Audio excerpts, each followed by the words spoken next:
Vous aimez les fruits rouges, le citron et la meringue, ben ça tombe bien, c'est exactement la recette qu'on va faire. C'est dans l'esprit d'une pavlova. Alors on va commencer par la meringue. Je vais vous montrer comment réaliser une meringue et vous allez réussir à tous les coups, on y va, c'est parti. Vous commencez par mettre les blancs dans un saladier, une pincée de sel, et on monte énergiquement les blancs en incorporant progressivement le sucre. Parce que comme ça, vous allez avoir une meringue très onctueuse. Les blancs neige sont montés bien fermement et vous rajoutez une petite pointe de vinaigre. Ça apporte de la fraîcheur à la meringue.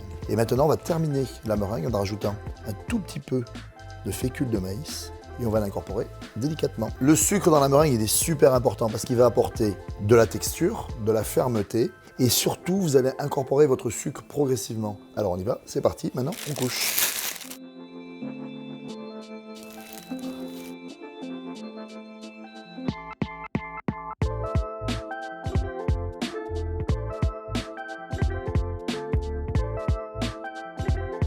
On démarre en cuisson, j'ai préchauffé mon four à 100 degrés et on va les cuire 1 heure à 2 heures. En fait, il faut que la meringue sèche et à température basse parce que sinon le sucre va colorer et vous allez caraméliser vos meringues. On va réaliser le crémeux au citron. Vous allez voir, c'est très simple et très efficace. On y va, c'est parti. Dans la même casserole, on met les œufs.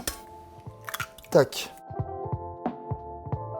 On rajoute le sucre. Alors le sucre il est très important dans la recette parce qu'il va contrer l'acidité du citron et il va apporter une petite texture un petit peu brillante au crémeux citron.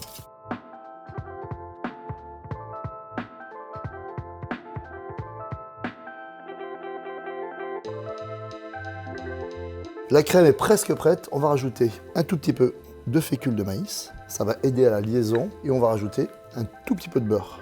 On remue et on porte à ébullition. On a ébullition et on va fouetter pendant 1 minute pour bien cuire la crème. La crème est cuite. Alors moi j'adore cette crème spécialement dans les tartes au citron et vous pouvez aussi l'utiliser pour faire des macarons. Il y a plein d'utilisations de ce crémeux au citron. On va réaliser des amandes caramélisées. Alors on va commencer par faire un caramel à sec. Le sucre idéal, c'est le sucre blanc semoule. Comme ça, c'est un sucre très pur et on est sûr de ne pas rater son caramel. Au fur et à mesure, regardez, on laisse et on remue. Mais pas de spatule, rien du tout, on n'a pas retouché, d'accord? Alors qui dit sucre blanc semoule, dit sucre de betterave et français.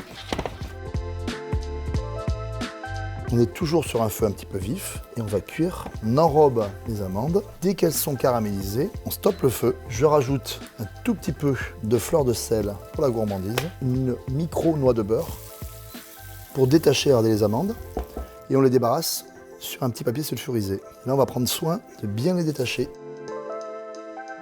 Alors là, on va dresser les pavlovas. Alors vous prenez, regardez, l'appareil crémeux citron bien refroidi.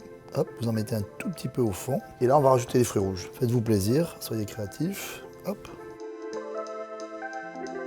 On va rajouter quelques amandes caramélisées. Alors ça, c'est vraiment pour la gourmandise. Des zestes de citron et on terminera avec un tout petit peu de sucre glace.